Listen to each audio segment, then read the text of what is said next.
Well, good morning, good afternoon, and good evening, wherever this video may find you. It is I, as always, Gavin. And I, Justin. And we are here on a very frigid winter's morning, afternoon. It's actually afternoon now. I know. But yeah, it's like 20, but it doesn't feel that bad. I think it's because the sun is actually out. It actually is. So, well, why are we here? We are here to drive a couple of cars, and we are here to drive those cars, show you our own cars in a new upcoming series that we want to do called OneDrive. Mm-hmm. That's a working title. I think it'll stay. We'll see. But yeah, we figured that the best way to start, well, first of all, was to actually start, but also to film our own cars. So here we have my 2016 Fiesta ST, mostly stock, but tweaked in a couple of ways. And then Justin, what did you bring? And I brought, you can see right over there, my 1988 Saab 900 SPG, also sort of stock, but I mean, it's at this point 340,000 miles, so what is stock, right? Like, stock and relative. Original are not necessarily mutually exclusive. Exactly. So both these cars we've both had for some time. And you've had yours a little bit longer. A little bit. Yours like what, 6 years? 7.5. 7.5, and I'm at like 2.5 right now. Which one do you want to do first? Well, I mean, I can go ahead and get mine. I'm facing the right direction. All right, let's do yours first. Sweet. Well, you now join me inside my Saab. Again, it's an 88 Saab 900 SPG. Honestly, the quintessential Saab, or at least the body style being the original generation 900 that most people would recognize. This car in particular being the SPG, it has, you know, a little bit of lowering to it from the factory turbo, has 10 more horsepower for a grand total of 175, which, to be fair, in the 80s and early 90s was a decent amount from a little turbocharged 2-liter, and only 5,500 RPMs to play with, so it ends up being very interesting driving this thing around. It's also pretty short geared with a top speed of only between 130 and 135, depending on tire ratios and things like that. But, you know, as much as I would love to make this a huge video on the history of Saab or anything like that, let's focus on two things. Number one, what exactly is my particular car? And number two, why I love it so much.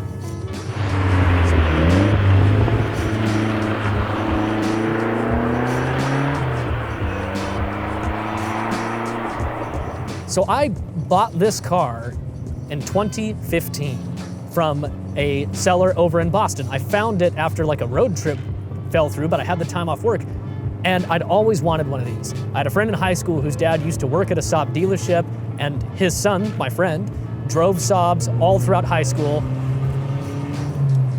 and I loved it. It was so cool, so different, so unique. So when I found the opportunity of this one for sale for a pretty reasonable price at the time of $2,700, I decided it was time to strike. So this particular car was a little odd. It was priced low, even though it was only a 2-owner car, primarily because of the fact that the mileage was unknown.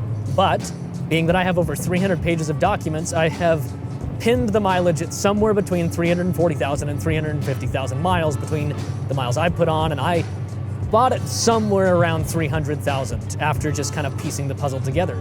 It's not stock.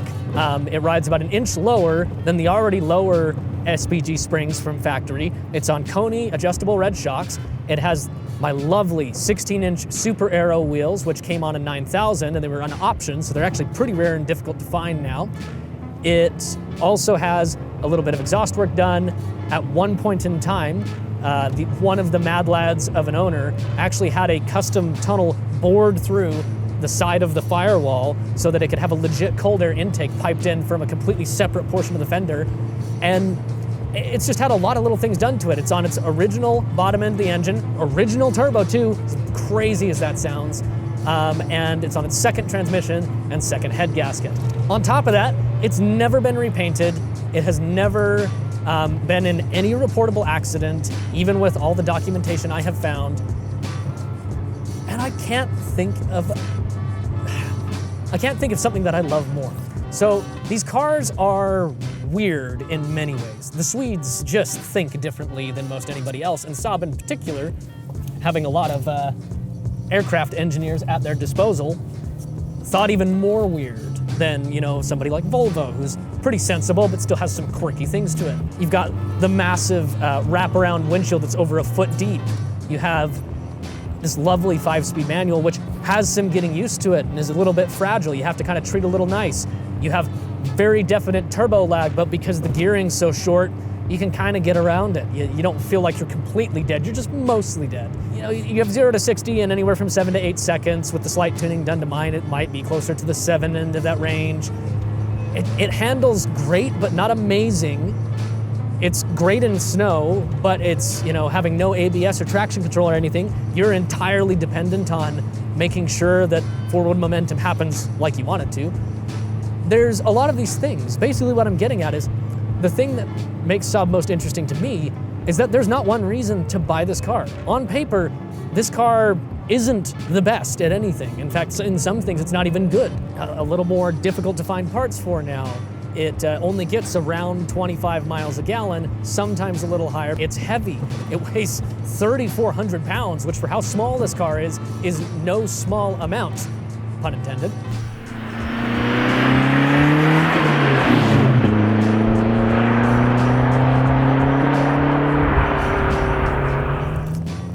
So all that being said, what on earth would compel somebody to buy a Saab, and more specifically, a 900 like mine, if not for any speed or handling or generic reason? Well, I can think of 3 primary reasons. Number 1, they're unique. It's almost guaranteed that you'll be asked tons of questions anywhere you stop with this thing. Now, this car has probably drawn more attention, second only to the Stinger, than any other car that I've ever owned. And people just don't know what the hell it is. As stupid as it sounds, I've been asked if it was a Porsche, which it's very much not a Porsche. And that's pretty enjoyable, especially for the price point barrier of entry. And ignore bring a trailer things. These cars can still be found pretty regularly for 4 to 6 in perfectly drivable condition. Second, this was my daily for 4 years. It never once let me down. And even the small little, things that happen now and again with a 30-plus-year-old, 300,000-plus mile car, those were usually cheap and easy to fix. I never had a major amount of downtime, and it's so usable. Like this, the amount of space that's both on the seating area and cargo area of this car is pretty deceptive.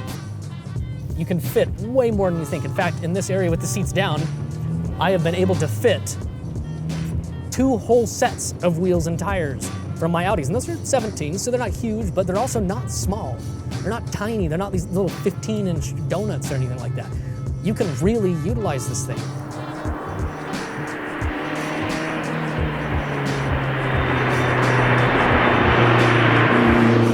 So the third reason, which was brought up in the Top Gear Saab tribute that they did when Saab went bust in 2011. They remarked on how they were going to be sad because these cars were so good at just being a car. And that's kind of lost. We've talked on the podcast and at length in multiple other vehicles about how cars are trying to be everything. They're trying to be a technology center. They're trying to drive you places on their own now. They're trying to be, amazingly economical while being fast, while being compliant, while being great at handling, while having amazing brakes, while not being too touchy.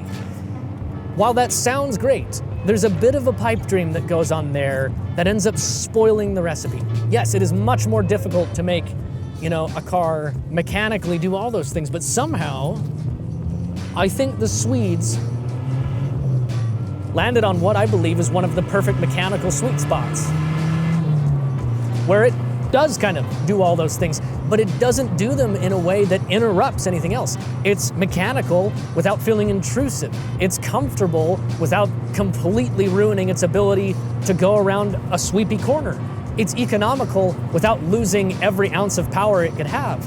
It kind of does everything, and this was really a car that launched everything forward. I mean, hell, what else was turbocharged in the 80s that wasn't a performance car? And no, this is not a performance car even in SPG trim. It's not. Full stop. I don't know what it is. It's quarter luxury car, quarter daily Corolla, quarter, we'll call it a wannabe sports car, and quarter Swedish brick. They kind of just threw everything in a blender and then sat there with their engineers stroking their blonde Swedish beards and thought, I think this needs to change like this, make work, and just designed a car with all the characteristics they would want. There's some goods in that. These cars can be crashed in absurd ways and still survive. Yeah, it doesn't have airbags or any of the safety features I mentioned earlier, but it is still one of the safest cars from a structural standpoint on the road. I mean, hell, the whole reason for the ignition being moved into the center console was because someone at Saab noticed that it was about a 20% chance that if you got in an accident and your knee went up, you would shatter your kneecap or damage your knee on the key. I mean, who else thinks of that? All those little things, like, they can be annoying to certain people, but to me, they're what make it unique. And, you know, uniqueness, as great of a quality that is, and it's a quality that I admire, also inherently brings annoyance and flaws. It's the whole reason why customization in any type of car is one of the worst things you can do if you wish to just keep the value of it, because you're never going to get that money back out because it's been made tailored to you. Well, the reality is, Saab tailored these things to this weird perfect meld of if an aircraft and the reliability and design specifications that an aircraft needs to be safe met in a car. And it's what drove them to bankruptcy, and almost to bankruptcy on multiple occasions. Now, I'm not saying everybody should go out and buy this. This car is not going to be every cup of tea. I do, however, think if you find an individual like me that owns one, there's a very high chance that they want to share things about it and will probably let you drive it. Go try it out. Being that these have never had this fanciful cult status of, you know, the Japanese late 1900s classics and stuff like that, in the 90s, sorry. And these also haven't enjoyed the fanfare that like early AMG cars and BMW M cars have had. These are still attainable.